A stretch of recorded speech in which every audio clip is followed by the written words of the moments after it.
15 days. That is the exact distance between two weddings that the entire internet is currently trying to process simultaneously. 15 days. 2 weeks and 1 day. The amount of time it takes for a tan to fade, for a loaf of sourdough to go stale, for a short-term memory to blur into something you have to concentrate to recall. On July 3, 2026, Taylor Swift married Travis Kelce in a secret garden built inside Madison Square Garden. Gold books. Custom Dior. Paul McCartney. 1,100 guests. Purple lights in the rain. The most spectacular celebrity wedding in recent memory. The gold ring on Travis's left hand at training camp 2 weeks later. On July 18, 2026, 15 days after all of that, Matty Healy married Gabbriette in the Hollywood Hills. At Madonna's old house. Near the Hollywood sign. At a venue that was also, at one point in its history, a filming location for a 1963 horror film called House of the Damned.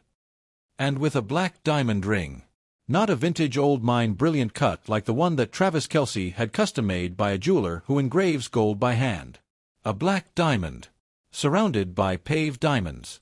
The ring that Gabbriette posted on Instagram in June 2024 with the caption, "Marrying the 1975 IS very brat." 2 weddings.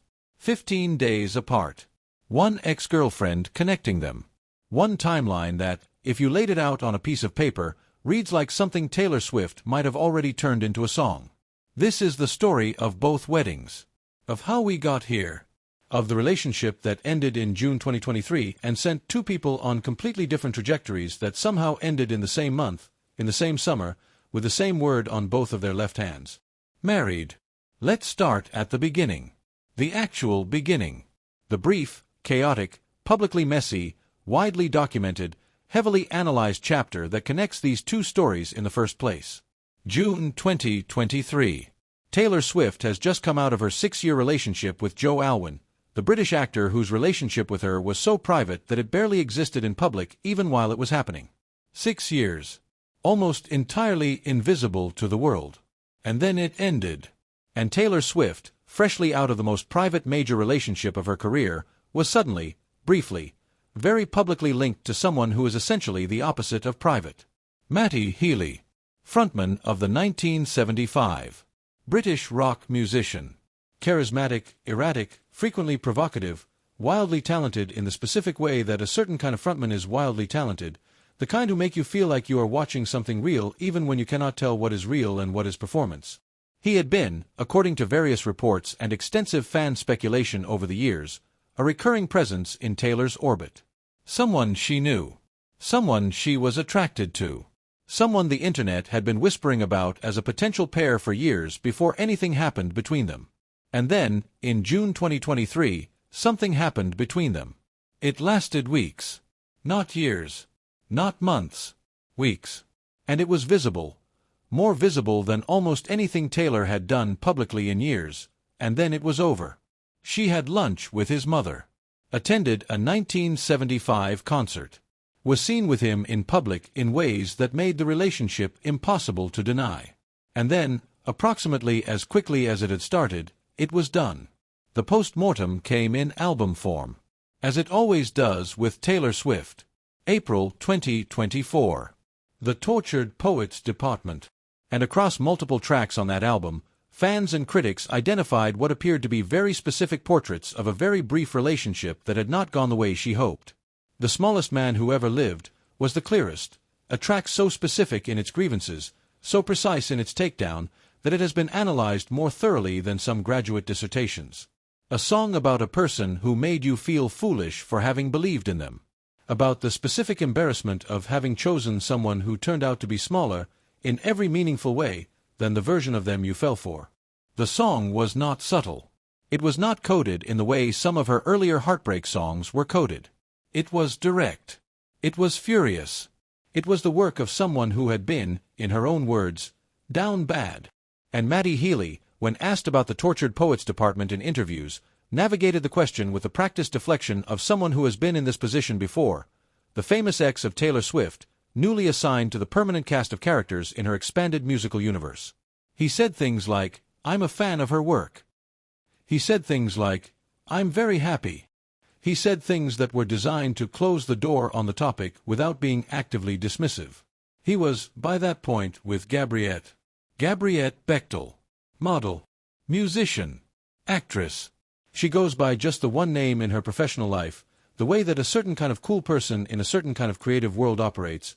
One name, immediately recognizable to anyone in that world, slightly mysterious to anyone outside it.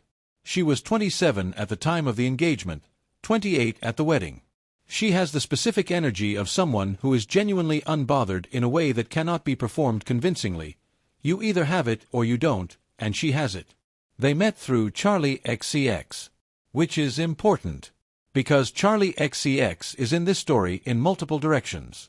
She is engaged to, and now married to, George Daniel, the drummer of the 1975 Matty Healy's bandmate. So Charlie XCX is both Matty's bandmate's wife and the person who introduced him to his own wife. The social geometry of this friend group is specific and dense and very Los Angeles/London music scene in a way that makes complete sense to people inside it. They were first spotted in September 2023, kissing in New York City. The same month, almost to the week, that Taylor Swift showed up at Arrowhead Stadium for her first Kansas City Chiefs game. The same month the world started watching Taylor and Travis. The month when both of these love stories began going in the direction they eventually went.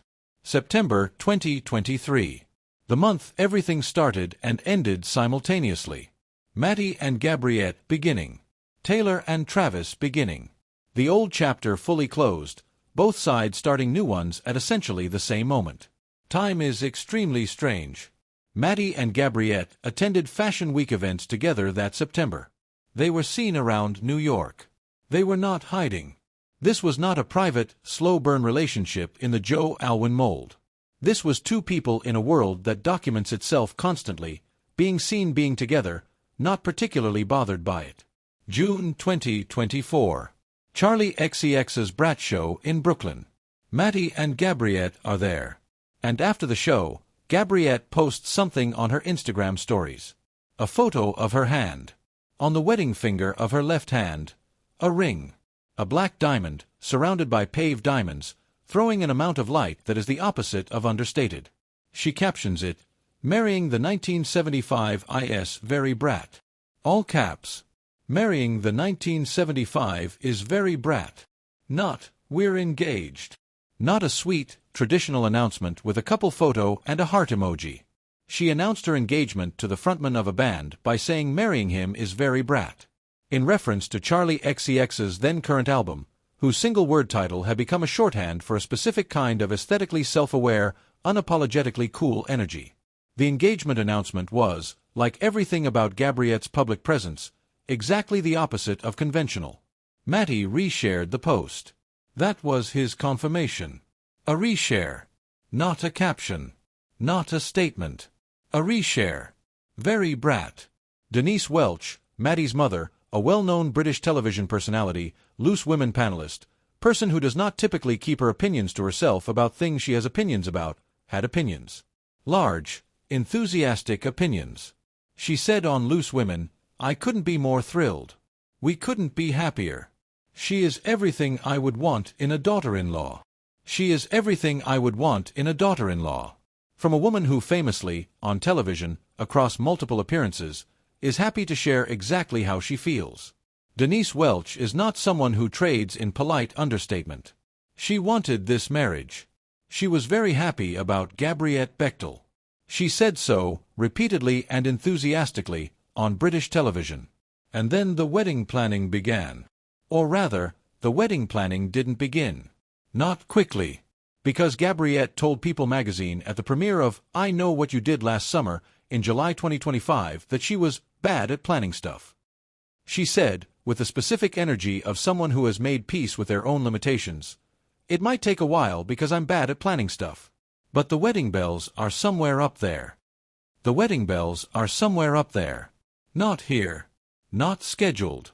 Not in a venue that has been toured and a caterer that has been hired. Somewhere. Vaguely. Upward. In the general direction of future." That was July 2025. 12 months later, she was married. She clearly figured out the planning situation. In February 2026, something happened that, in retrospect, was a very clear signal that the planning had become extremely real. Gabbriette was cast in a Jimmy Choo bridal campaign. Not just any campaign. One titled, with a specificity that only works when the person delivering it is themselves about to become a bride, Rules of Engagement.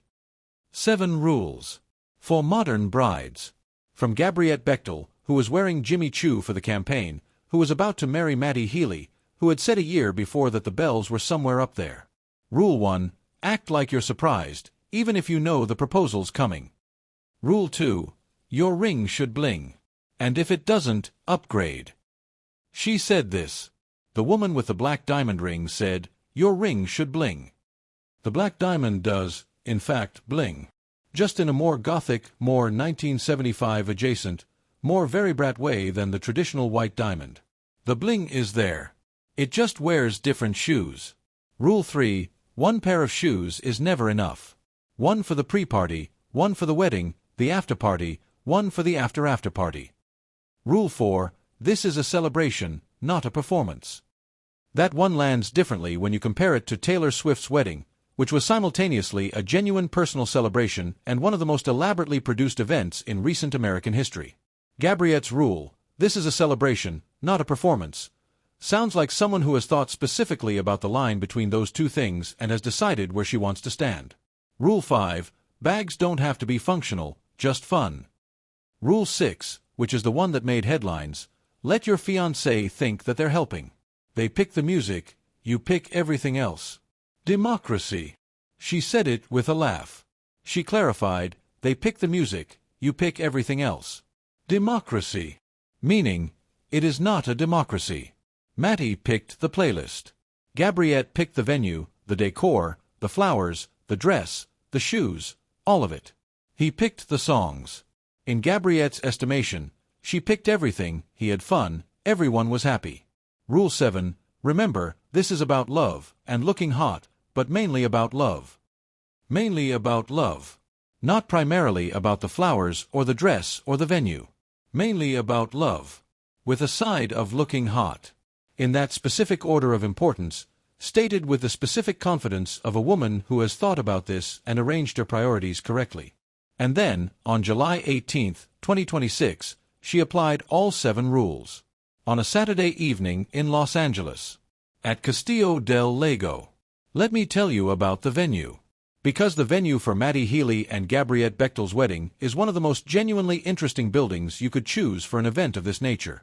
Castillo del Lago. The name means Castle of the Lake in Spanish, though there is no lake now, just the Hollywood Hills and the Spanish colonial revival architecture and the view of Los Angeles that comes with sitting above it all on a hillside in the hills. The mansion was built in 1926. 100 years old this year, essentially. Designed by architect John Delario for a man named Patrick Longdon, in a style that blends the grandeur of Spanish colonial buildings with a specific ambition of 1920s Hollywood wealth. The Hollywood sign is close enough to be visible. That is not a metaphor or a poetic flourish. The building is literally near the Hollywood sign. You can see it. It is part of the visual context of this venue in a way that is either enormously appropriate or enormously ironic, depending on how you feel about the entertainment industry. Madonna bought it in 1993. She sold it 4 years later. In between, she painted the exterior in red and yellow polka dots, which is a choice that only Madonna could make about a building and have it somehow work. She returned the exterior to its original state before selling. The polka dots are gone. The bones remain. And at some point in the building's history, before Madonna and after construction, it served as a filming location for a 1963 horror film called House of the Damned. Which is a detail that adds absolutely nothing practical to the wedding and adds an enormous amount of character. Matty Healy and Gabbriette Bechtel got married at the venue that was once painted in polka dots by Madonna and once used for a horror film called House of the Damned. That is the most the 1975 thing possible. A wedding at a building with that specific history, in the Hollywood Hills, near the Hollywood sign, where the host of a bridal campaign wearing Jimmy Choo shoes and carrying a non-functional fun bag said her vows to a rock frontman in a black tuxedo. The ceremony happened in the backyard. The backyard of the Spanish colonial revival mansion in the Hollywood Hills. Guests gathered. The sky over Los Angeles did what the sky over Los Angeles does on summer evenings. Went gold and then pink and then the specific shade of purple that reminds you why people have been making art about this city for 100 years. Gabbriette wore white. A stunning white gown with a long veil pinned to her half-up, half-down hairstyle. Minimal makeup. The kind of restraint in beauty choices that is itself a statement. When you are beautiful enough that minimal makeup at your own wedding is the correct decision, you make that decision. She made it. Matty wore a black tuxedo. Classic. Simple. The straightforward formal choice of a man who has spent his professional life in all manner of theatrical costume and has decided that for the most important occasion of his personal life, he is going to wear the thing that requires no explanation. They got married in the backyard. And then Matty dipped her. In front of the cameras, in front of their guests, at the moment where the ceremony concluded and the photos began, he dipped her. The classic move, the kind of thing you see in films about weddings, the kind of gesture that looks staged when performed by people who are performing it and looks completely natural when performed by people who actually have that energy between them. He dipped her. And kissed her. And the TikTok video that showed them kissing at the altar circulated immediately, without any studio quality or professional framing, because that is where documentation of important moments now lives. On someone's phone. Posted to an app. Imperfect. Real. The guests were a very specific collection of people. Not 1,100. Not a guest list that required its own police logistics memo and street closures and 135 officers. A private ceremony. Attended by family and close friends. The intimacy that Gabbriette had articulated in the Jimmy Choo campaign, a celebration, not a performance. Charli XCX was there. Of course Charli XCX was there. She married George Daniel in July 2025 in London, and then had a second, larger celebration in Sicily in September 2025 that Denise Welch attended and posted about with the caption, "All the feels." Charli XCX and George Daniel attending Matty and Gabbriette's wedding is the bandmate-spouse friendship completing its circuit. The drummer's wife at the frontman's wedding. The person who introduced them, now witnessing the result. George Daniel was there. He is in the 1975. He is the person whose marriage to Charli created the introduction that led to this one. He watched his bandmate get married at a house near the Hollywood sign that Madonna used to own and was once called House of the Damned. Probably something he is processing. Anastasia Karanicola, known as Stassi, attended. Fai Kadra, the model and musician, attended. Alex Consani, Devon Lee Carlson, Duke Nicholson, Tyrell Hampton, Alex O'Connor, Quenlin Blackwell, Sidney Lynn Carlson, names from the specific world of art-adjacent, fashion-adjacent, music-adjacent Los Angeles cool that these two people inhabit. It was the right crowd. Small. Known to each other. The kind of guest list where you actually know everyone in the room, where every conversation is a real one rather than a networked one, where the celebration has the texture of something personal because every person there is. Denise Welch was presumably there. She had said months before that she couldn't be more thrilled. She had called Gabbriette everything I would want in a daughter-in-law. She had been counting this down with the visible enthusiasm of a woman who wanted this for her son and was not going to conceal how much. The representatives for the couple confirmed it to People in an official statement. Matty Healy and Gabbriette Bechtel were married yesterday at a private ceremony in Los Angeles, attended by their family and close friends. Yesterday. Past tense. Done. Sealed. The thing that was somewhere up there when the wedding bells were still a vague future is now a fact. Now let's talk about the 15 days. Because the internet cannot stop talking about the 15 days. And I understand why, but I also think the conversation around it misses the most interesting part of it. The surface-level reaction is, Taylor Swift married someone. Matty Healy married someone. Matty used to briefly date Taylor Swift. This is a story. And that is true. That is a story. The timeline is genuinely interesting and the parallel is genuinely striking and the internet is not wrong to notice it. But here's what is even more interesting. Taylor Swift and Matty Healy's brief relationship happened in June 2023. The same month that Gabbriette started showing up in Matty's world. September 2023, the month Taylor Swift went to her first Chiefs game, the month she started the relationship that would lead to the wedding on July 3, 2026, was also the month Matty and Gabbriette were spotted kissing in New York for the first time. They started on the same track. At the same moment. both of them, simultaneously, in the autumn of 2023, finding the person who would eventually be their spouse. Taylor in Kansas City, Matty in New York. Both of them beginning, in September 2023, the chapter that would end, 15 days apart, in July 2026. 3 years. Both of them took 3 years, starting at the same moment, ending at the same moment. If Taylor Swift wrote a song about this, and she may already be writing it, it would be the most structurally perfect song she has ever made. The timing is too good. The parallel is too clean. Two people who had a brief, messy, publicly awkward thing, who each found the right person the same month and got engaged within months of each other and got married within weeks of each other and ended up, on the other side of all of it, in exactly the right place. Both of them. At the same time. There is a version of this story that is competitive. That treats the 15 days as a response. That reads Matty's wedding as something about Taylor's wedding. The internet has offered this reading enthusiastically, because that reading generates the most dramatic narrative. But I think the more honest reading is this: these are two people who both moved on, who both found someone, who both built something real over the same 3-year period, whose timelines ran parallel not because one was watching the other, but because that is what people do. They heal. They find someone new. They get engaged. They get married. And sometimes the timelines of people who were briefly in each other's lives line up in ways that seem meaningful but are, at their core, just two humans doing the same human thing at the same human pace. Gabbriette did not pick her wedding date in response to Taylor's. She admitted she was bad at planning and the bells were somewhere up there. She got a Jimmy Choo campaign and figured it out and ended up at Madonna's old house near the Hollywood sign in July 2026, which is the month it happened to work. And Taylor got married at Madison Square Garden in a secret garden with 1,000 people and Paul McCartney singing something he hadn't sung in 62 years, because that is what Taylor Swift's life looks like in practice. Different roads. Same calendar. Same summer. Both of them in white dresses. Both of them with gold on their hands. Both of them in love. Both of them done with the chapter that briefly overlapped and having arrived, on the other side of it, at something permanent. Gabbriette's Rule 7, remember, this is about love, and looking hot, but mainly about love. Mainly about love. That is the answer to the 15 days. Not the symmetry. Not the timeline. Not the parallel or the connection or the internet's insistence on finding the drama in the distance between two wedding dates. Mainly about love. Both of them.